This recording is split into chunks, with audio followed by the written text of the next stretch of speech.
Hello friends, আবার চলে এসেছি নতুন একটা টিউটোরিয়াল নিয়ে। এই লুকটা তোমরা যে কোনো পার্টিতে বা সামনে তো পুজো আসছেই, নবমীর দিন কিন্তু ট্রাই করতে পারো।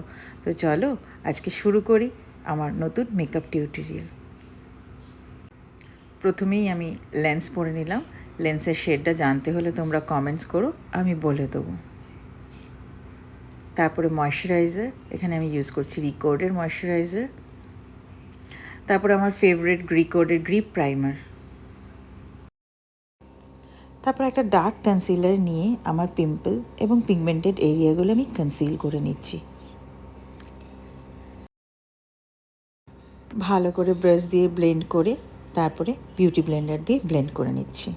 এবার আমি সুইস বিউটির একটা ফাউন্ডেশনের সাথে রিকোডের গ্রিপ প্রাইমার দিয়ে পুরো ফেসে অ্যাপ্লাই করে নিলাম। বাট অ্যাপ্লাই করার পর দেখলাম ফাউন্ডেশনটা একটু অক্সিডাইজ করে, তো আমার ফেসের থেকে এক শেড ডাউন হয়ে গিয়েছিলো শেডটা। তো তোমরা যদি কেনো এই ফাউন্ডেশনটা এক শেড লাইট কিনবে নিজের স্কিন টোনের থেকে।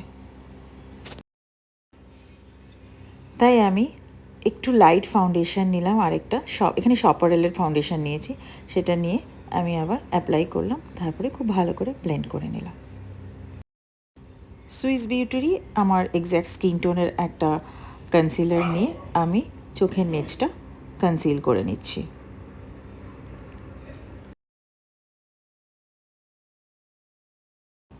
এবার ব্লাশন, সেটাও সুইস বিউটির। এখন ইউজ করছি ফরএভার 52 এর একটা লাইট শেডের কনসিলার চোখের নিচটা হাইলাইট করার জন্য।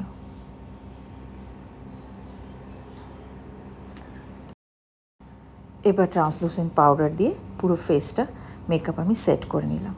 তারপরে আসে কন্ট্যুরিংয়ের করার পর আমি ফিক্সার দিয়ে মোটামুটি স্নান করলাম, করার পর হাইলাইটার লাগালাম সুইস বিউটিরই। আইব্রোজটা আমি অফ ক্যামেরায় করে নিয়েছি, সেটা টিউটোরিয়ালও আমি পরে দিয়ে দেবো। এবার আসি আই মেকআপে। আমি ফার্স্টে একটা ডার্ক ব্রাউন নিয়ে ক্রিজ লাইনটা ড্র করে নিলাম।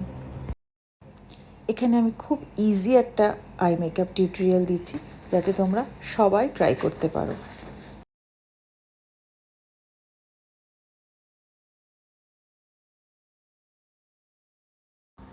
ব্রাউনটাকে আস্তে আস্তে ব্লেন্ড করতে করতে ক্রিজ লাইনের ওপরে উঠছি। ওঠার পর একটা বিগ ব্লেন্ডিং ব্রাশ নিয়ে সফট ব্রাউন দিয়ে পুরো ভালো করে ব্লেন্ড করে নিলাম। এবার আমি লিডে একদম আইবলের মাঝখানে একটা শিমারি পিঙ্ক শেড অ্যাপ্লাই করে নিলাম।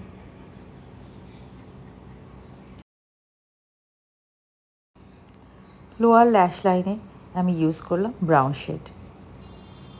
তারপরে অফ ক্যামেরায় আমি আইলাইনারটা পরে নিলাম, মাস্কারা লাগিয়ে নিচ্ছি। তোমরা চাইলে এভাবেও আই মেকআপটা কমপ্লিট করে দিতে পারো। শাড়ির কালারেরই একটা শেড নিয়ে নিচটা সফটভাবে একটা হালকা শেড দিলাম।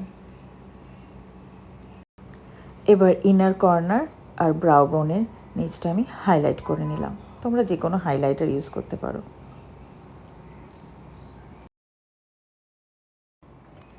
ইনার কর্নারটা একটা জেল লাইনার দিয়ে টানা টানা করে নিলাম। করার পর ওয়াটার লাইনে আমি জেল লাইনার ইউজ করছি। জেল লাইনার লাগানোর পরে আমি আবার একটু কাজল দিয়ে আর একটু ইন্টেন্স করে নিলাম। এবার লিপ লাইনার দিয়ে সুন্দর করে লিপটা ড্র করে তারপরে লিপস্টিক অ্যাপ্লাই করে নিলাম, যেটা ছাড়া মেকআপ একদমই ইনকমপ্লিট। এখানে আমি মার্সের লিপ লাইনার আর লিপস্টিক ইউজ করছি সুইস বিউটি। লিপস্টিকের শেড জানতে হলে কমেন্ট করো, আমি তোমাদেরকে বলে দেবো। সবার শেষে একটা কম্প্যাক্ট নিয়ে আমি মেকআপটা সেট করে নিলাম। এখানে আমি স্টুডিও ফিক্সের কম্প্যাক্ট ইউজ করেছি। এবার কমেন্ট করে জানাও সাজটা কেমন লাগলো। Bye bye.